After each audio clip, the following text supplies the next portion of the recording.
বন্ধুরা, প্রথমেই আমরা মোলারিটিকে কিভাবে শতকরা হার এককে রূপান্তর করা যায় এই বিষয়টা একটু দেখে নিই। তার আগে এই শতকরা হার এককটা কি সেটা একটু বুঝি। শতকরা হারটা হলো কোনো কিছুকে যদি আমরা 100 সাথে তুলনা করি বা 100 সাথে তুলনা করে যদি কোনো একটা প্রবলেম সলভ করি, সেটাই হলো শতকরা হার।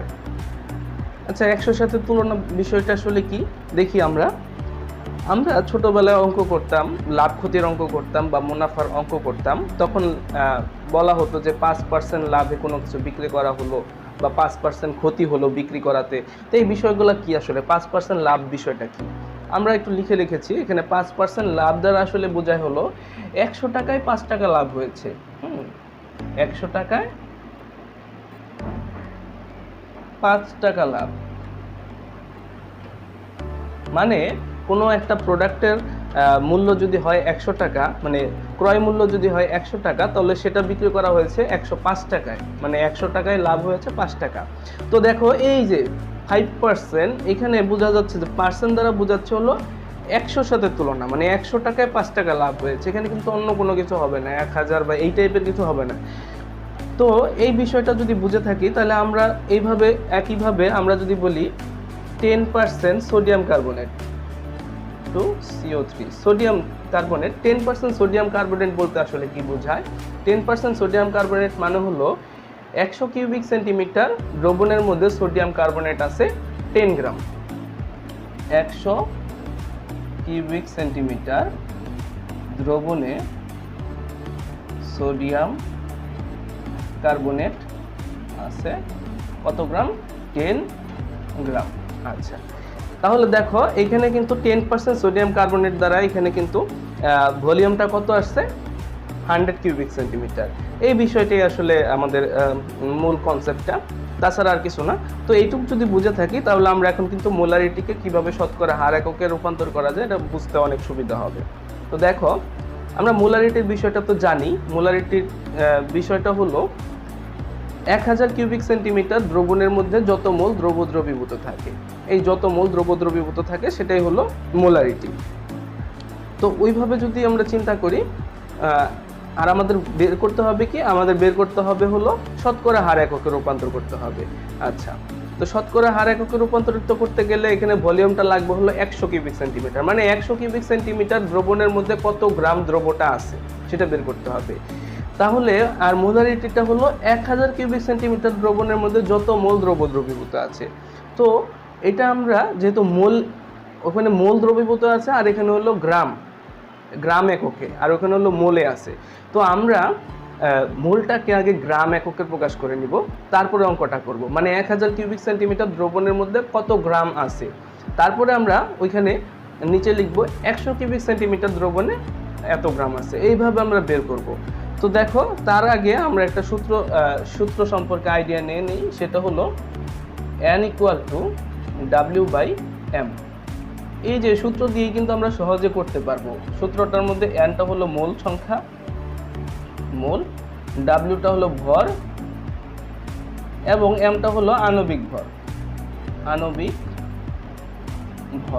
আচ্ছা, এখানে মোল সংখ্যা এবং আণবিক ভর থাকলে কিভাবে আমরা ভরে রূপান্তরিত করতে পারি, এটা কিন্তু আমরা চেঞ্জ করতে পারি, তাই না? আমরা চেঞ্জ করে লিখতে পারি W = N × M, এভাবে কিন্তু আমরা লিখতে পারি, বা M = W/N, এভাবে লিখতে পারি। তো এই বিষয়গুলো যদি বুঝে থাকি, তাহলে দেখো আমরা একটু সূত্রটাতে যাই কিভাবে করা যায়। প্রথমে আমরা কি করব? 1 লিটার বা 1000 কিউবিক সেন্টিমিটারে যে দ্রবীভূত মোল সংখ্যাটা ছিল সেটাকে আমরা ভরে রূপান্তরিত করব। আচ্ছা, লিখি 1000 কিউবিক সেন্টিমিটার দ্রবণে দ্রবীভূত ভর। তো দেখো, আমরা যেহেতু আমরা যেহেতু N = W/M শিখলাম, তো N = W/M, এখানে Nটা হলো মোল সংখ্যা, Wটা হলো ভর এবং Mটা হলো আণবিক ভর। তো দেখো, মোল সংখ্যা যদি দেওয়া থাকতো তাহলে W/M মানে ভর বাই আণবিক ভর দিলেই কিন্তু মোল সংখ্যা বের হচ্ছে। আর আমরা ভরে রূপান্তরিত করতে চাই, তখন কিন্তু আমরা কি করতে হবে? এই মোল সংখ্যা এবং আণবিক ভর যদি গুণ করি, তাহলেই কিন্তু আমরা ভর পেয়ে যাচ্ছি। তো দেখো এখানে আমরা n ইন্টু m না লিখে আমরা সরাসরি n এর জায়গায় লিখব মোল সংখ্যা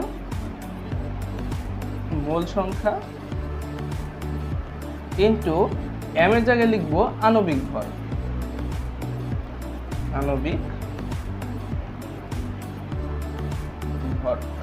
ওকে, আচ্ছা, এইটুকু যদি বুঝি এখন কিন্তু আমরা তুলনা করে বের করতে পারবো শতকরা হারে কত, মানে তার মানে 1000 কিউবিক সেন্টিমিটার দ্রবণে দ্রবীভূত ভর ইকুয়াল টু মোল সংখ্যা ইন্টু আণবিক ভর। সুতরাং 100 কিউবিক সেন্টিমিটার দ্রবণে দ্রবীভূত ভর কত? তো আমরা তো জানি এখানে কিভাবে করতে হয়, উপরেরটা উপরে থাকবে মোল সংখ্যা ইন্টু আণবিক ভর। আচ্ছা, আর এই 100 সেন্টিমিটারটা 100 কিউবিক সেন্টিমিটারটা উপরে চলে যাবে 100, আর এই উপরে 1000 কিউবিক সেন্টিমিটারটা নিচে চলে আসবে। আচ্ছা, তো দেখো এইভাবেই কিন্তু আমাদের যেই তারপরে এখানে মোল সংখ্যা বা অঙ্ক করার সময় আমাদের যেই মোল সংখ্যাটা দেওয়া থাকবে বা যেই দ্রব্যটা দেওয়া থাকবে তার যে আণবিক ভরটা হবে ওগুলো বসিয়ে কিন্তু আমরা ক্যালকুলেশন করে শতকরা হার এককে কিন্তু দ্রবণের ঘনমাত্রাটা বের করতে পারবো। ঠিক আছে, হারে এখানে কিন্তু আমাদের যেই ক্যালকুলেশন করার পরে যে মানটা আসবে সেখানে কিন্তু এত পার্সেন্ট, হ্যাঁ, বা এত পার্সেন্ট হারে দ্রবণের ঘনমাত্রাটা আমরা অঙ্ক করার সময় এই বিষয়টা ক্লিয়ার হবে।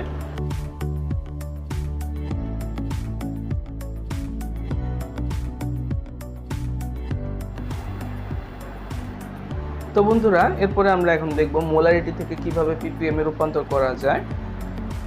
তো আগের বিষয়টা যদি ক্লিয়ার হয়ে থাকে তাহলে এটা বুঝতে বেশি একটা কষ্ট হবে না। তো এখানে ppmটা আসলে কি? ppmটা হলো পার্টস পার মিলিয়ন। তার মানে আমরা জানি 1 মিলিয়ন সমান হলো 10 লক্ষ। ঠিক আছে, পার্টস পার মিলিয়ন এই বিষয়টা আসলে কি? তার মানে এখানে বোঝাচ্ছে হলো প্রতি মিলিয়নে বা প্রতি 10 লক্ষ ভাগ দ্রবণের মধ্যে যত ভাগ দ্রবীভূত থাকে। ঠিক আছে, এই বিষয়টাই হলো পার্টস পার মিলিয়ন। তো আমরা জানি এখানে আমি একটু লিখি যে 1 মিলিয়ন সমান হলো 1 মিলিয়ন, 1 মিলিয়ন সমান হলো 10 লক্ষ।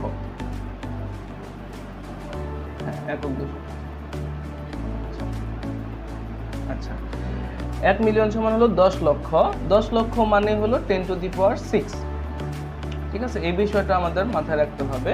তো তার মানে প্রতি 10 লক্ষ ভাগ দ্রবণের মধ্যে যত ভাগ দ্রবীভূত থাকে সেটাই হলো ppm। তো এই আগেরটার মতোই যেমন আমরা শতকরা হারে প্রকাশ করতে গেলে আমাদের লাগছে হলো 100 কিউবিক সেন্টিমিটার দ্রবণের মধ্যে দ্রবীভূত ভর। ঠিক আছে, এখানে লাগবে হলো আমরা 100 কিউবিক সেন্টিমিটার জায়গায় আমরা শুধুমাত্র 10 to the power 6 cubic centimetre দিব, আর বাকি সব একই কনসেপ্ট। ঠিক আছে, মোলারিটির সময় আমরা 1000 কিউবিক সেন্টিমিটার দ্রবণের মধ্যে যত মোল দ্রবীভূত থাকে এই বিষয়টা দেখেছি। শতকরা হার এককের সময় আমরা দেখলাম হলো 100 কিউবিক সেন্টিমিটার দ্রবণের মধ্যে যত গ্রাম দ্রবীভূত থাকে। আর এখানে ppm এককে রূপান্তরিত করতে গেলে আমাদের করতে হবে হলো 10 টু দি পাওয়ার 6, মানে 1 মিলিয়ন বা 10 লক্ষ বা 10 to the power 6 cubic centimetre দ্রবণের মধ্যে যত ভাগ দ্রবীভূত থাকে। ঠিক আছে, যত অংশ দ্রবীভূত থাকে সেটাই হলো ppm। আচ্ছা, এইভাবে আমরা আগেরটার মতোই লিখে ফেলি যে 1 লিটার বা 1000 কিউবিক সেন্টিমিটারে 1000 কিউবিক সেন্টিমিটার দ্রবণে দ্রবীভূত দ্রবের ভর। আমরা তো আগে দেখলাম যে একটা সূত্র দিয়ে আমরা করছি n ইকুয়াল টু w/m। তো এখানে আমরা যেহেতু ভর বের করতেছি মানে w equal to n into m। তো এখানে nটা হলো মোল সংখ্যা, তো আমরা এখানে মোল সংখ্যাটা লিখে দিব মোল সংখ্যা ইন্টু এখানে mটা হলো আণবিক ভর।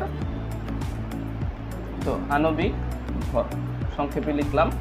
আচ্ছা, এরপরে যেহেতু 1000 কিউবিক সেন্টিমিটার দ্রবণে দ্রবীভূত দ্রবের ভরটা পেলাম, তাহলে আমরা এখন করব, রূপান্তর করব যেহেতু ppm এ, তো ppm এর ক্ষেত্রে আমরা সবসময় ভলিউমটা ধরবো হলো 10⁻6 কিউবিক সেন্টিমিটার, ঠিক আছে। সুতরাং 10⁻6 কিউবিক সেন্টিমিটার দ্রবণে দ্রবীভূত দ্রব্যের ভর ইকুয়াল টু, তো উপরে লিখবো হলো মোল সংখ্যা ইনটু আণবিক ভর, মোল সংখ্যা ইনটু আণবিক ভর ইনটু এই 10⁻6টা উপরে চলে যাবে, 10⁻6 আর 1000 কিউবিক সেন্টিমিটারটা নিচে চলে আসবে 1000। তো এইভাবেই কিন্তু আমাদের করতে হবে, তারপরে যেটা আসবে সেই অ্যান্সারটার পরে ppm, ঠিক আছে, এই এককটা। তো আশা করি সবাই বুঝতে পেরেছো।